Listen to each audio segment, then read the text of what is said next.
یہ جو ناموس صحابہ و اہل بیت بل پاس ہوا ہے، جو ابھی پاس ہوا ہے، ایمان سے مجھے بتاؤ اس پہ کس کا ہاتھ؟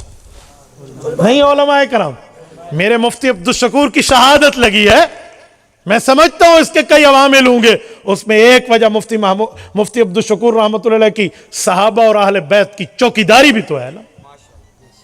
اور اس کے بعد یہ ساری ترتیب ہوئی، اسمبلی نے بھی پاس کر دیا، سینٹ نے بھی پاس کر دیا۔ وہ یہودی ایجنٹ کا آخری نمائندہ بیٹھا تھا جس نے ویٹو کر کے کام خراب کیا، ورنہ سیاسی علماء تو اپنا بھرپور کام کر چکے ہیں۔ تو مجھے بتائیں، اگر کرسی صدارت پر بھی ہمارا عالم بیٹھا ہوتا، قانون بننے میں دیر لگتی؟ یوں منٹ کا کام، یوں منٹ۔ مسئلہ یہ ہے آج ہم اس فیلڈ کو دین نہیں سمجھتے۔ لوگوں، تدریس کی فیلڈ، تصوف کی فیلڈ اور سیاست کی فیلڈ، یہ تینوں اسلام کی بنیاد ہے۔ مدرسہ و مسجد، اسی طرح خانقاہ اور اسی طرح سیاست، مدارس اور مساجد، یہ دین کا راستہ ہے۔ خانقاہ میں اللہ اللہ کرنا، یہ اس راستے کی روشنی ہے، اور سیاست اس راستے میں رکاوٹیں اور کانٹے ہٹانے کا نام ہے، ورنہ کام نہیں بنے گا۔ یہ نہیں ہوگا تو نہیں بنے گا۔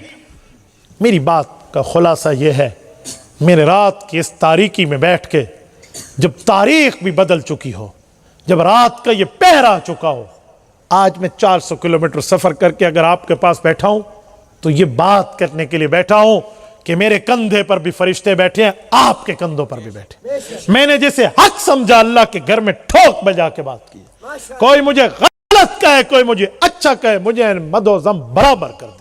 مجھے نہیں پرواہ کسی کی مذمت کی یا کسی کی تائید و نصرت کی۔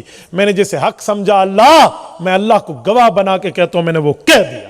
اب پیغام آپ تک پہنچا یا اس میڈیا کے کیمراز کے ذریعے دنیا تک پہنچا، اب مرضی آپ کی ہے کہ آپ سیاست اسلامیہ میں جمعیت علماء اسلام کے دست و بازو بنے یا نہ بنے۔